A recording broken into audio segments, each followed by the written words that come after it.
Sounds great. Okay, Dr. Sharon Grossman, thank you for being here with me today. Thanks for having me. I'm excited. I'm excited about it as well. So, the first question that I have, being that we're recording this on a Friday afternoon at the end of a very long first week of the year for me here in 2022, is how do you define burnout? And, what are some of the things that might tell me if this is something that I'm dealing with? That's a super good question. And a place I actually really like to start off with, because we want to make sure we're all speaking the same language. So burnout, in a very simple way of defining it, is just chronic stress.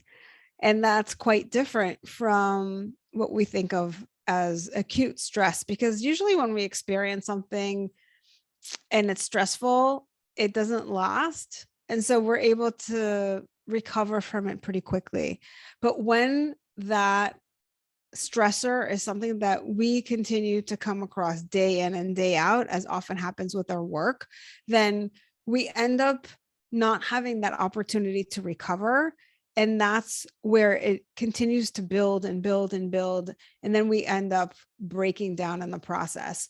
So I don't know if you've had an experience like that comes to mind as I say this, but that's typically the thing that brings that up. And so I'll give just some examples so people can try to figure out if this is something that they've experienced. Because one of the things that I've actually found, Paul, is that people actually aren't aware that they're burning out as it's happening.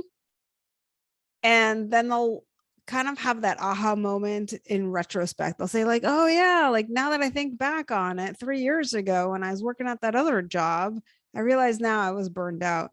And I think it's really important to be able to understand what burnout is so you can actually intervene in the process rather than wait until it's too late. So people burn out for different reasons.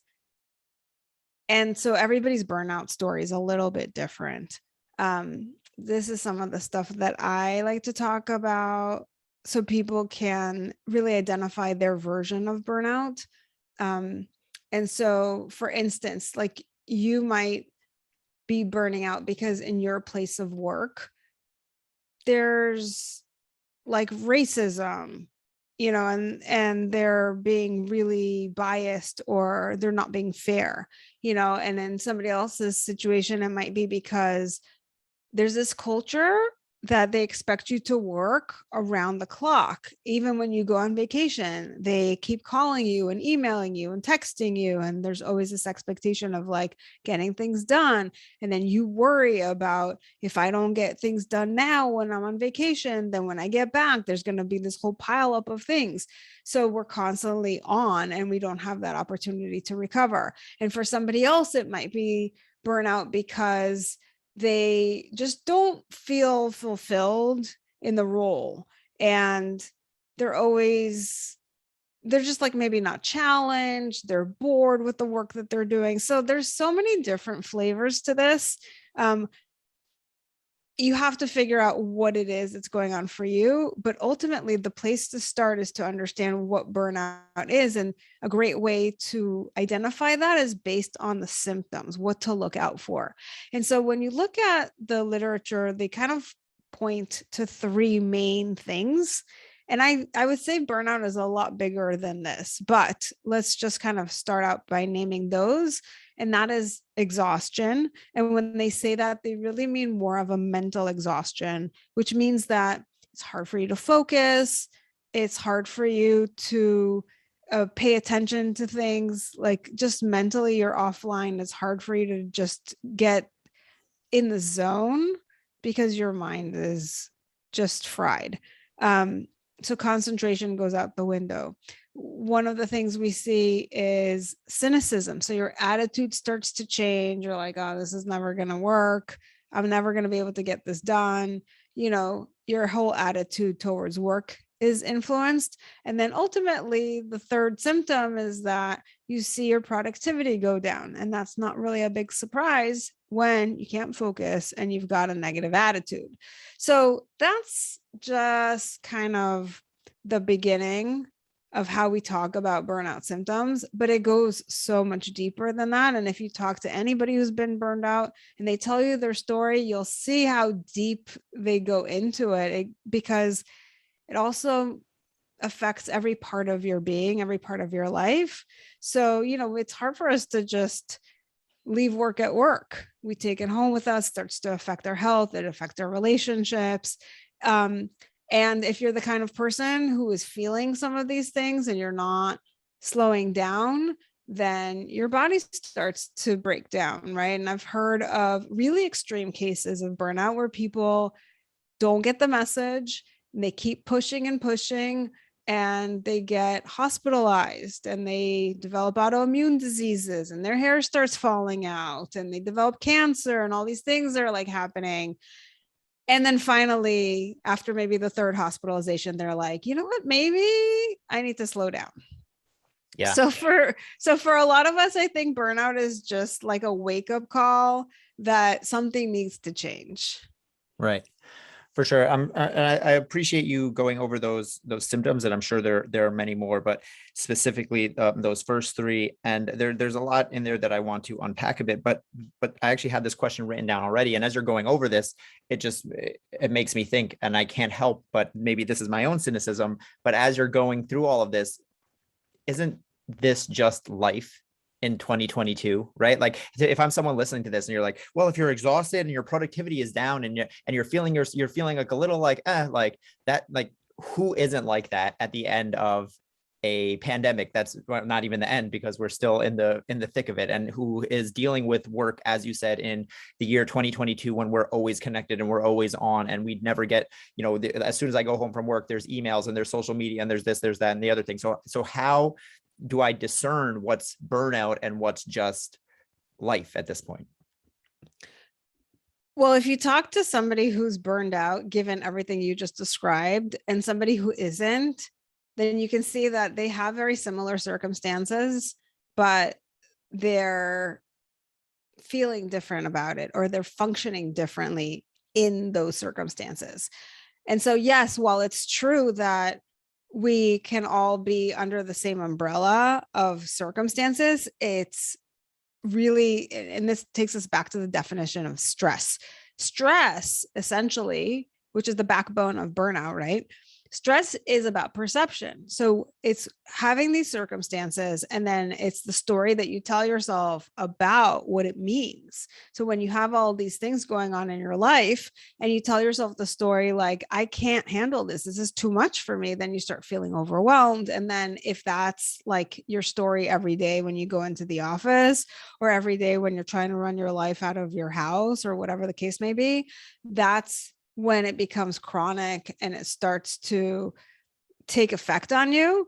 But there's a lot of people that are doing everything you just described, that have the constant emails and the social media, and they're working from home or whatever the case may be, and they're not burned out. They might be stressed, they might be a little tired, but then they finish work, they do something to unwind, and they're okay.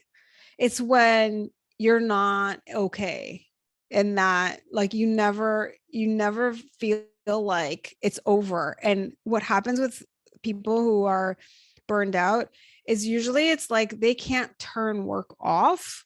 So even when they're done working and they're like, oh, now I'm going to go read a book, or I'll go do something for myself, it's like they can't sleep. They can't do all these things that are supposed to help them recover, because their mind is still like thinking about work. And so it's like, even when you're not physically like sitting in front of a computer and doing work, if your brain is focused on work, then you're still working in a sense, right? It doesn't allow you to recharge.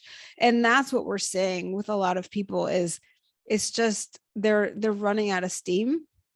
And that's just one version of it. Then we have people who are kind of like you're describing.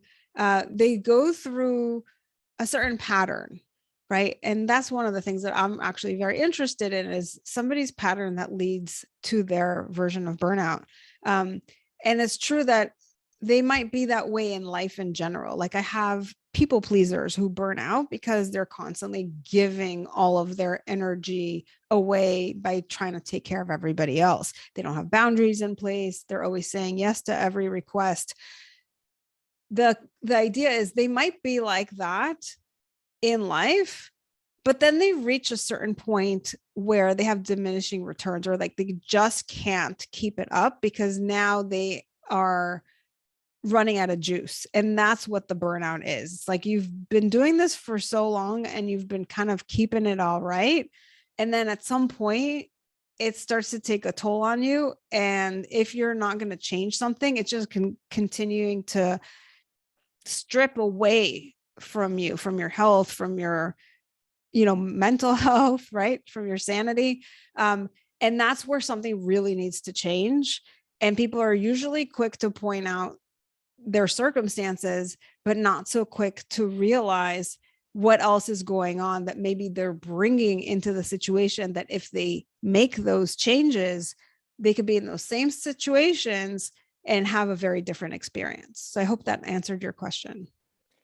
Yeah, for sure. I think that's awesome. I want to come back around to what you finished there with, and kind of talking about stories and the personal narratives. And I think that stuff is super important. But I want to kind of circle back to what you said in the beginning. And you mentioned stress a bunch of times, obviously. But in the beginning, when we were talking, you mentioned the difference between chronic and acute stress. And I think that this is important because people talk about stress a lot as a negative thing.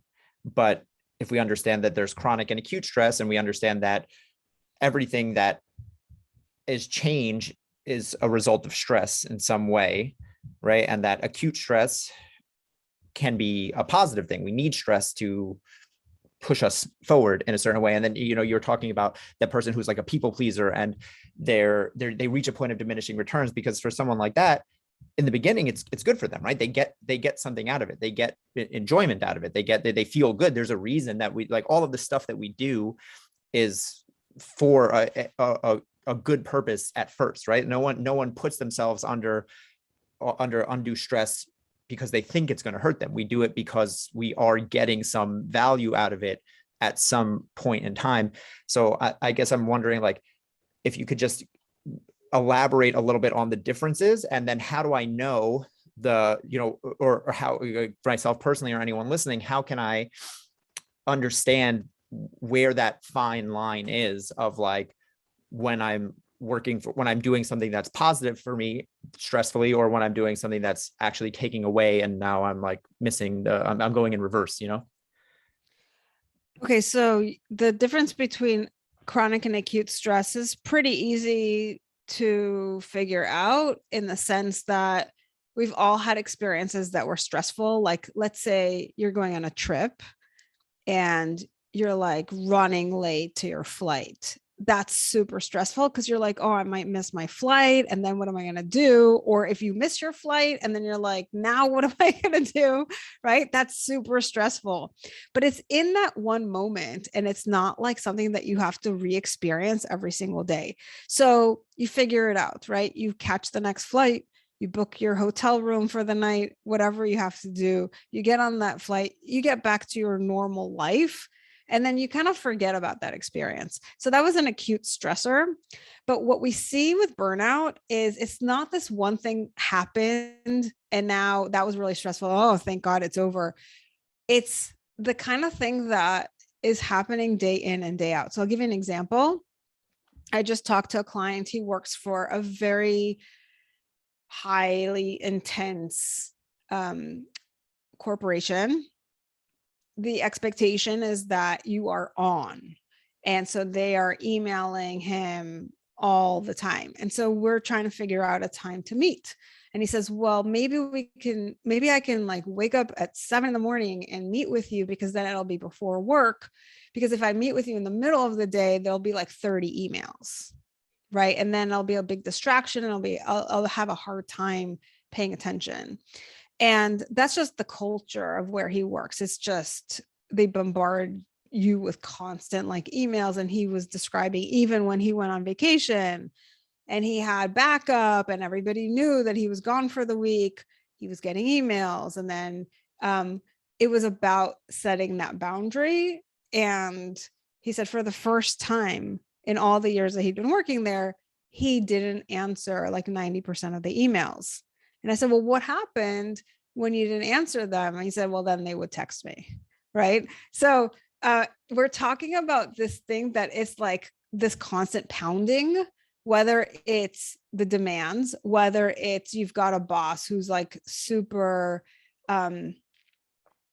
micromanaging kind of thing, and that really rubs you the wrong way, or you work with a colleague and you have to collaborate with them day in and day out, and the two of you just can't get along. And so there's nowhere to go because that's the person on your team. So it's like the kind of thing that you're constantly coming up against, as opposed to that one thing that's like off to the side, like that flight that just happened and you're over it. This is like my life. Like every day looks like this and it's a grind. Right. I totally get that. So, and I love talking about this burnout stuff. I do want to talk about some other stuff because I know you have other expertise, but I have one more question about burnout, which is just like, and stress in general. So let's say chronic stress, right? Because acute stress is different, but like chronic stress, burnout. And my question is like, doesn't working on stress or working on your burnout simply add more stress and burnout? Like, wouldn't it be easier for me to just ignore everything? Like how, like if I already have so much on my plate, if I'm that guy who has a million emails and a million this and a million that, and now you're telling me, okay, like now we need to de-stress you. And here's 18 steps that you can do to de-stress or something like that. Like, isn't that kind of defeating the whole purpose? I love that question because that's how people typically think before they start the process. So what I said to this one client is actually it would be really good for us to meet in the middle of the day because it's a good exercise for you to not allow those emails to become a distraction. And in the beginning, it's going to create a lot of anxiety and you're going to be like, oh my God, when I get off this call, I'm going to have all these emails and, what am I going to do? But as you start to learn some of these tools that I teach, it becomes easier to rethink the way that you engage with your work. And I have to say that it's not just our environment that creates burnout. It's kind of like the marriage between our environment, our personality, and our programming. And we bring so much of ourselves into the workplace. So it's important to understand yourself and then find these tools that help you think differently. We all come to the workplace based on our upbringing. We don't even realize how much of our programming really manipulates the way that we show up in terms of how we think about things and how we feel and what things trigger us and whether we set boundaries or not, and just so many things, right? And so when you learn a lot of these things that I teach, it actually gives you a completely different perspective and allows you to show up in a new way, which is why I always tell people before you quit your job, if it's not working out, let's first work together and figure out like if you can actually show up and do it in a new way. And then from that place, once you figure that out, then you can make a decision whether you like now the work that you're doing because you're showing up differently, or there's something better out there for you and it's time to change. Yeah, I think that's super interesting. And I definitely agree. It's interesting. You mentioned the word programming a few times, and that's an interesting one to me. And before you had talked about something you had mentioned like stories, right? So I kind of see those as similar things. And for that example you just used, right? Like this guy is like, okay, like, well, if I talk to you in the middle of the day, then I'm going to get all these emails and whatever. And then you're like, and then what happens if you don't answer them? He's like, well, then they're going to be yelling at me. And like, but that's a story that I've created most of the time, right? It's like everything's going to burn down and the world's going to stop spinning if I just don't answer my phone for a little while. And it's this internal programming that can come from our childhood. It can come from past experience with our parents, or from a previous job, or from a job that could be the truth, but it isn't always. But that stuff is super hard to overcome and to not feel like it's real. Like even if it is a story or a programming from the past, it feels like the truth to me. Right. So how do I get over that when that is the scariest thing? And the programming or my story or my feelings or my thoughts are what's keeping me from doing what's best for me. That is such a beautiful question. And yes, you're right. The programming is from our childhood and it can be really scary. That's the work, right? That we do together is to, first of all, to highlight this is what your programming is, because a lot of times people aren't even aware. So it always starts with self-awareness. And then in the work that we do is I help people to think differently about what's happening. Like, so an example with this particular VIP client that I mentioned is that his brain is the kind of brain that tends to catastrophize.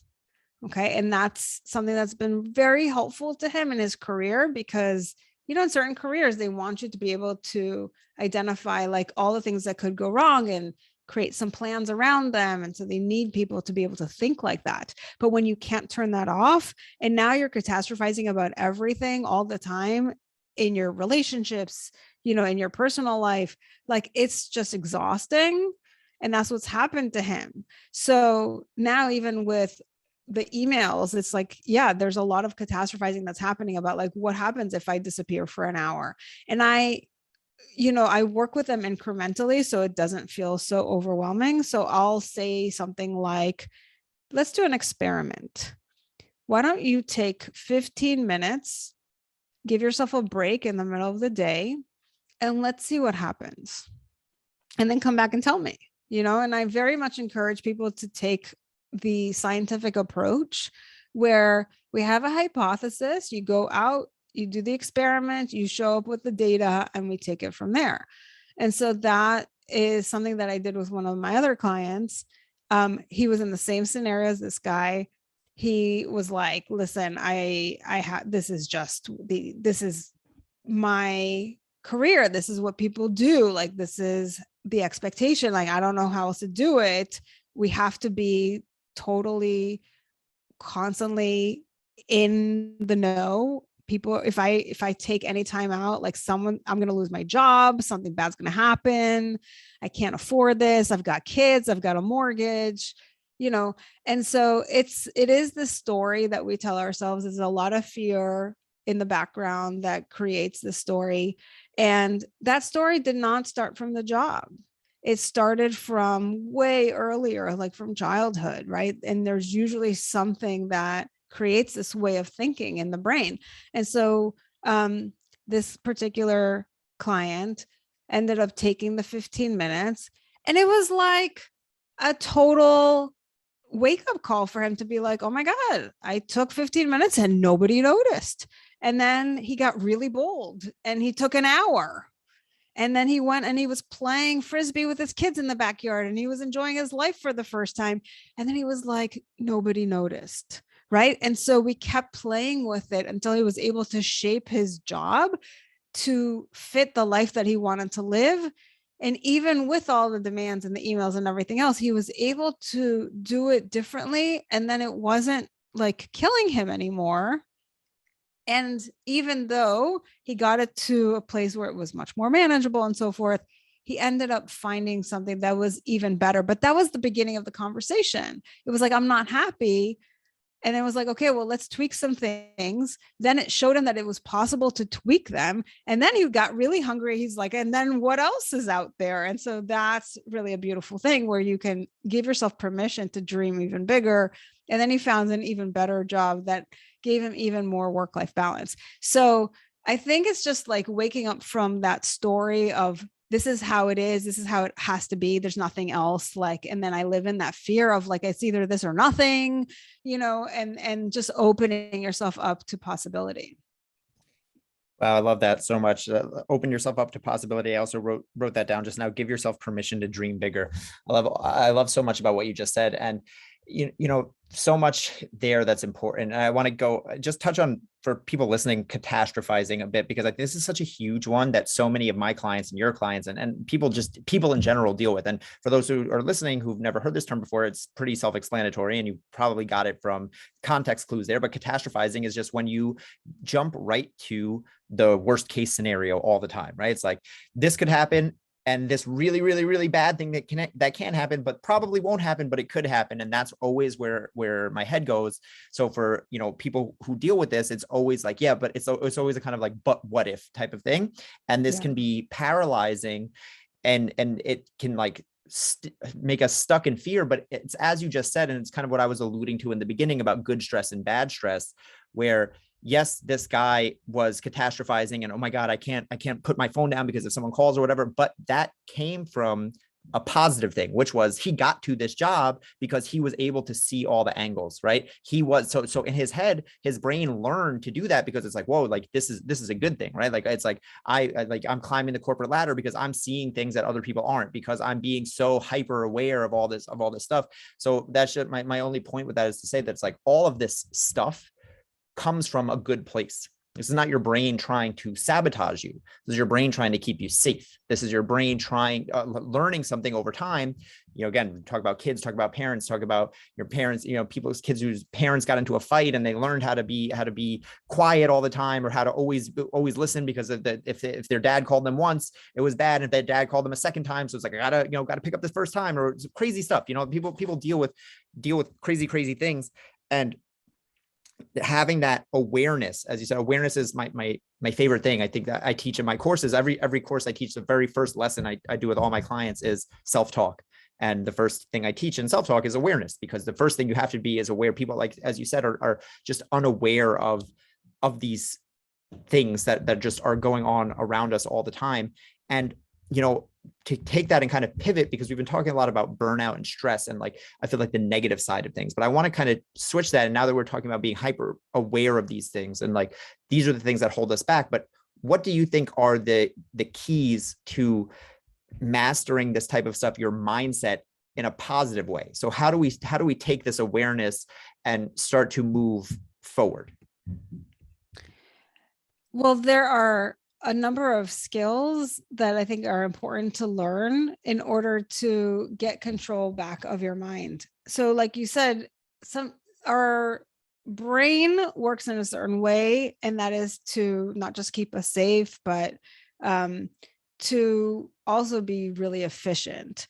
So we learned certain programs, if you will, certain patterns, probably early on, and they served us in some capacity. They may not be serving us anymore, but your brain is like a computer, so it is used to doing things in a certain way. So if we want to change that up, because whatever it is now sabotaging us, even though it wasn't meant to, we have to really learn to reprogram. And that means that, if you've got a conscious brain and you got a subconscious brain, and the subconscious brain is the one that is doing the whole thing on autopilot, you've got to now use your conscious brain to direct that subconscious brain in terms of what you want it to do. And you got to be repetitive and you got to stick with it. So it's hard to do, in the sense that your subconscious brain is like, we already got a program. Like,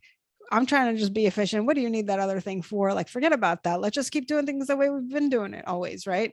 And you're like, no, but I want this other thing. And so you have to really be consistent. And that's why they say it takes 30 days to build a habit. We have to essentially do the same thing over and over again. And maybe in this case, it just means that you tell yourself what you want, or that this is why people will do things like repeat a mantra or do a visualization exercise of what they want, right? It's like we're reminding our brain of the new program that we're trying to create. Once you get to the point where that sticks, then that gets automated, and then life is so much easier. Right.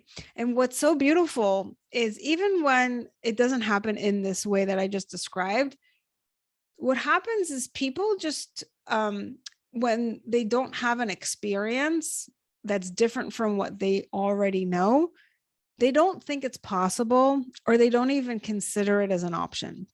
So as an example, one of my VIP clients was a perfectionist. And so she was coming to work an hour early and staying at work 2 hours after the fact to just make sure everything gets done exactly, and, crossing her T's and dotting her I's and the whole thing. And so it wasn't even in the realm of possibility that she could leave work on time.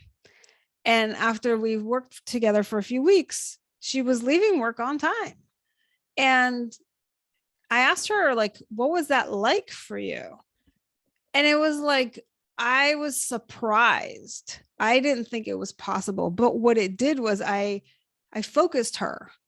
And so all of a sudden, now she's at work and she's prioritizing, she's asking herself important questions. She's like, does this need to get done today? And then she is more strategic in what she spends her time on, as opposed to, I got to get everything done. Right. What that meant is that she's really doing the most important things, which we know from like time management is like what they tell us we need to do.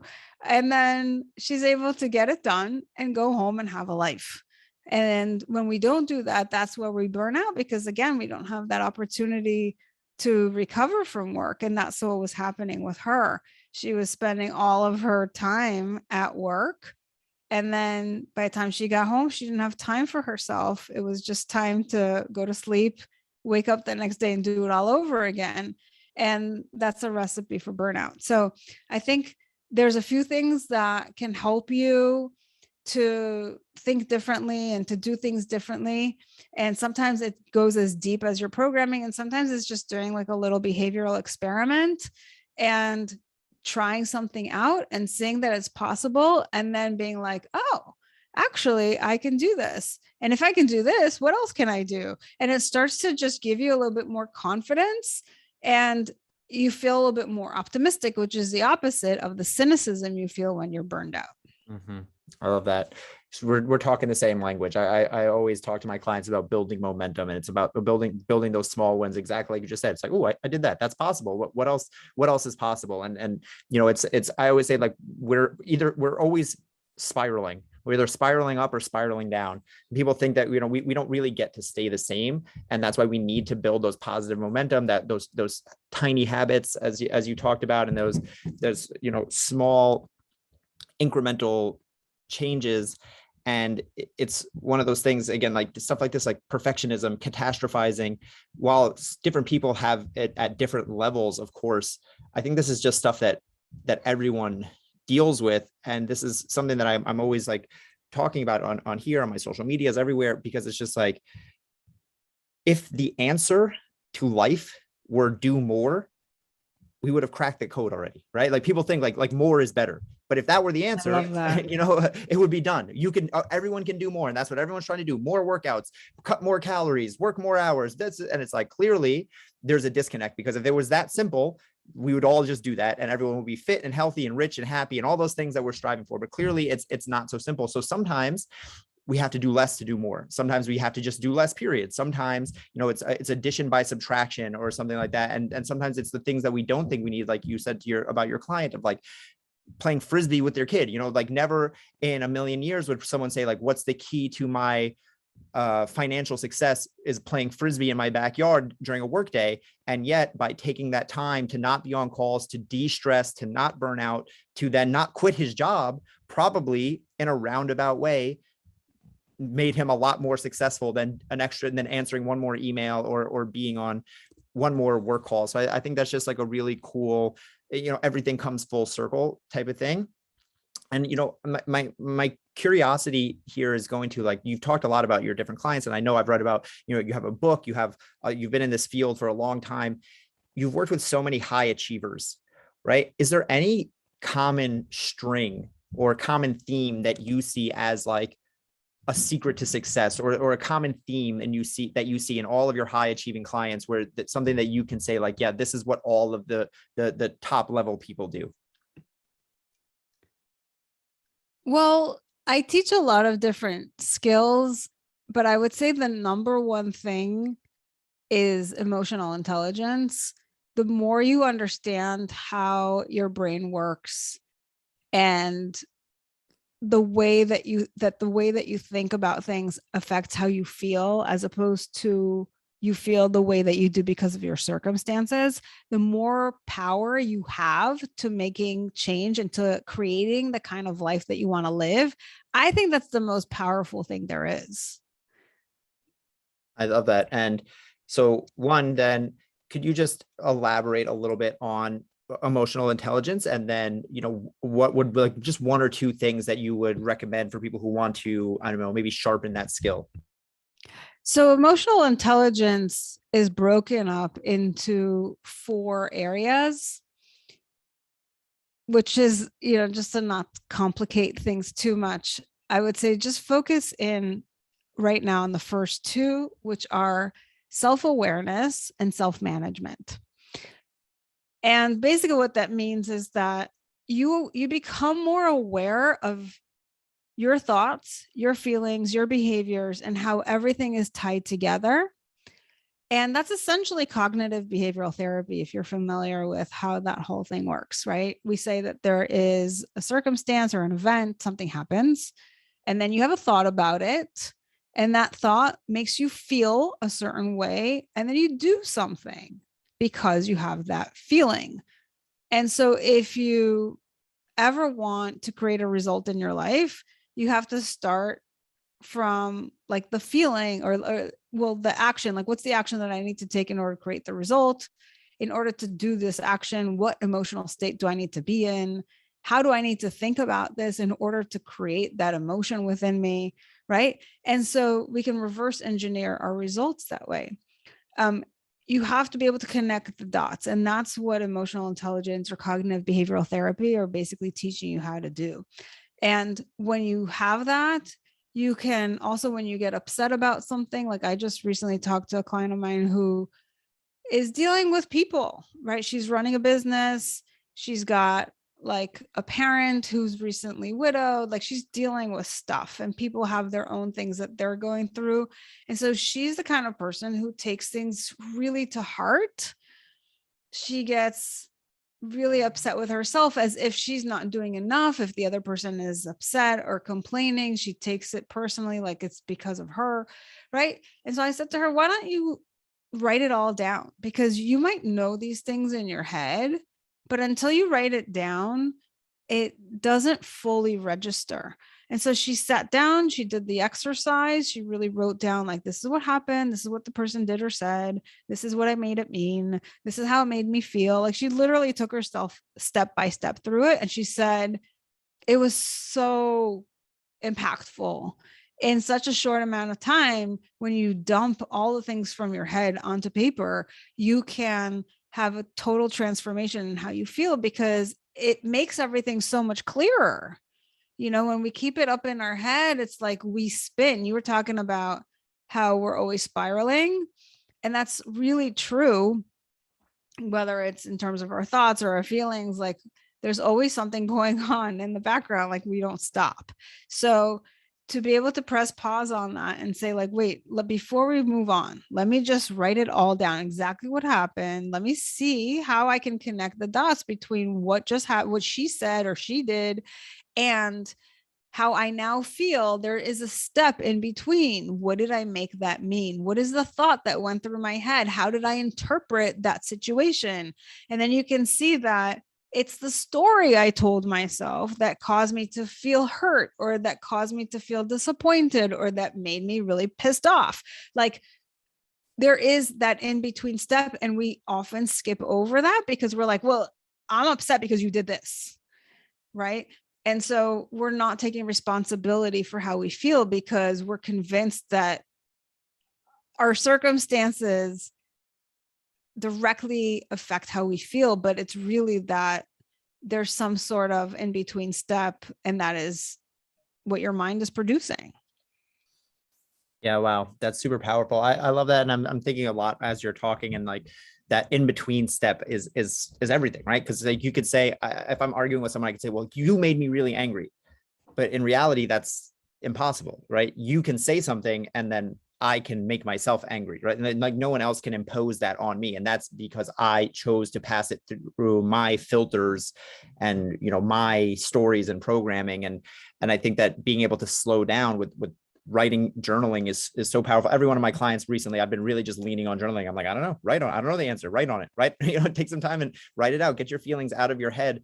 And I like specifically writing because it forces us to slow down. As you said, right, we're spiraling under, like, our brain is a computer, like you said, right? And there's a million things going on, but if I have to write it down, I can only write one thing at a time. So it's like, it acts as like a filter where Yes. it makes us slow down our thoughts to be like, yeah, I can be thinking about 1,000 things, but I can only be writing one thing right now. And like that kind of like, what's the real thing that has to get there. And, you know, I think writing is a super powerful tool. And that kind of brings me another question that I'm actually, this is kind of a selfish thing that I want to ask you about, but because I have you here and you are, you know, you do have your PhD and you've been in this field for so long, something I'm curious about, and this is, I've been practicing, my New Year's resolution in 2022 has been to meditate, right? And it's something that I've tried in the past and I've done, you know, I've studied lots of all this stuff, but I'm always curious, and people who have, being that you do have more of an academic background and, you know, you understand the actual workings of the brain and that kind of stuff, what your opinion is on mindfulness and how that all connects, you know? Mindfulness is huge. And I think that when we talk about slowing down, the practice of mindfulness is what trains your brain to slow down. There are different ways that you can do it. A lot of times people talk about meditation. I think that's a really great tool, right, to help you become more mindful. And that's how I like to think of meditation. It's a tool that is training your brain to slow down, to be more intentional. And the effects of it are unbelievable. I mean, it just really changes the wiring in your brain. And one of my personal favorite experiences of meditating is that it actually made me less reactive.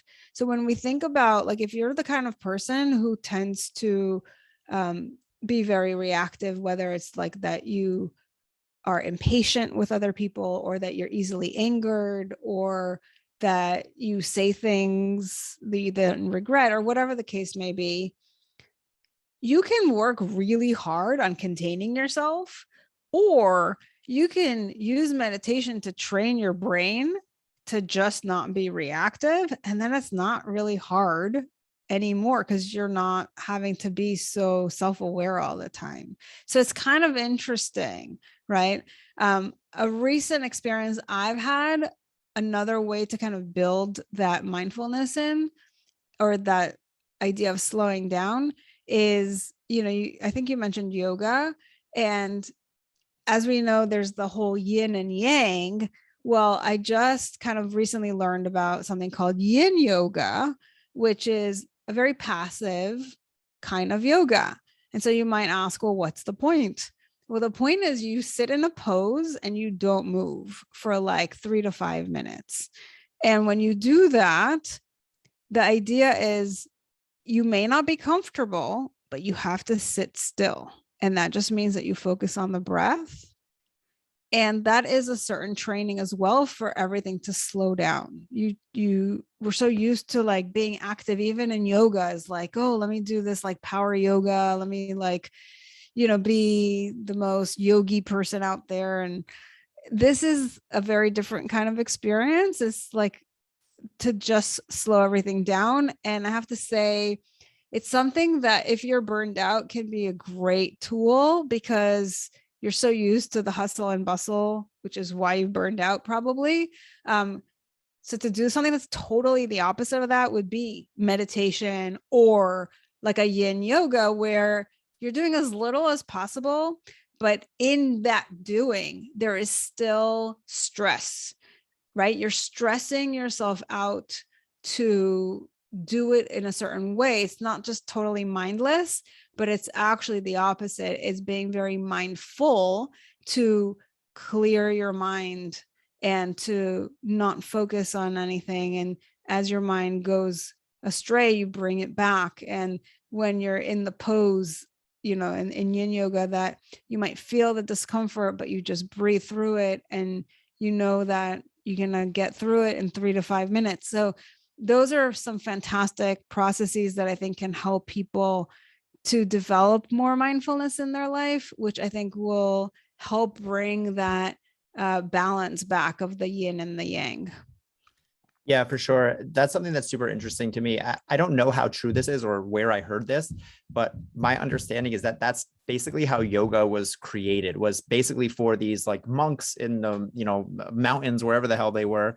And they would put them in these crazy positions as a form of more intense meditation. Basically when you could meditate already for hours at a time, just sitting there, just meditating. Now it's like, well, how do we make this harder for you? Okay, we're going to put you in a twisty pretzel position. And now you have to meditate. Now you're in physical pain or physical like discomfort at least. And now it's like, how do we meditate through this? And although our brain and our body is telling us, no, I don't like this. No, I don't like this. No, I don't like this. Can I think my way through it or not think my way through it and let my mind relax and kind of just that understanding, like you just said, it's 3 minutes, it's 4 minutes. It's when I was personal training, I always tell people, like, listen, you can do anything for a minute. That's a commercial. You can do that's a short YouTube video. You can deal with a lot of stuff. The human brain and the human body are amazing things.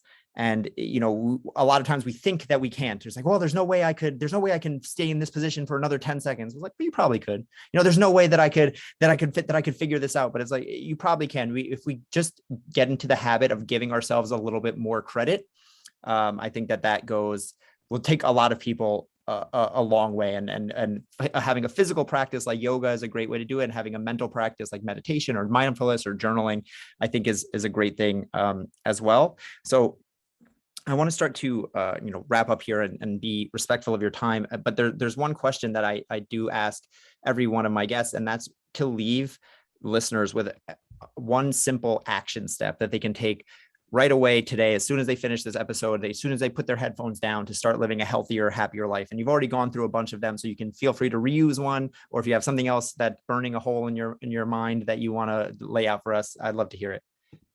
Yeah. So like I said in the beginning, one of the things that I find is that people don't recognize burnout in themselves early enough. And so one of the things that I've done is create a burnout checklist, which I'd love to share with your audience, that they can download to check in and see how they're doing. And so if you want to grab that, it's on my website. So go to drsharongrossman.com/burnout checklist. Awesome. Yeah. And I will have the links to that in the show notes for anyone listening. You can just go and click the link right away and go grab that. Nothing more actionable than a simple checklist, because it's right there. It's waiting for you. Thank you so much, Dr. Sharon. I really appreciate that. And I will have that checklist available for anyone who wants it. And just anything else that you're excited about, that you're doing, where can people find you if they want to connect with you? And what else do you have on the docket for 2022? Yeah, so there's so much going on.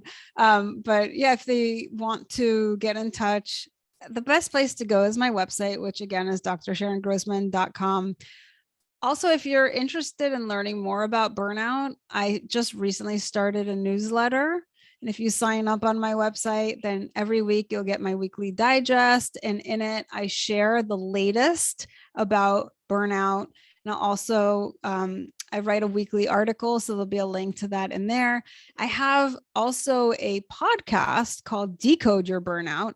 And if you're interested in learning more about like the programming and the personality that lead people to burnout, that's exactly what we do there. Is we'll talk about somebody's burnout story and we decode it based on those things. So I recommend people check that out. All of those resources will be in the newsletter as well. So that's a great place to start. And for 2022, I am working right now on putting together a TED Talk. So stay tuned. Wow, that's awesome. That's so cool. That's like literally on my vision board every day is I will do a TED Talk. So I'm excited to hear what you have in store. That's awesome. Thank you so much for being here. And thank you for this. I'm sure this is going to be super helpful for people. Yeah, thank you. Have a great day. You too. Thanks again.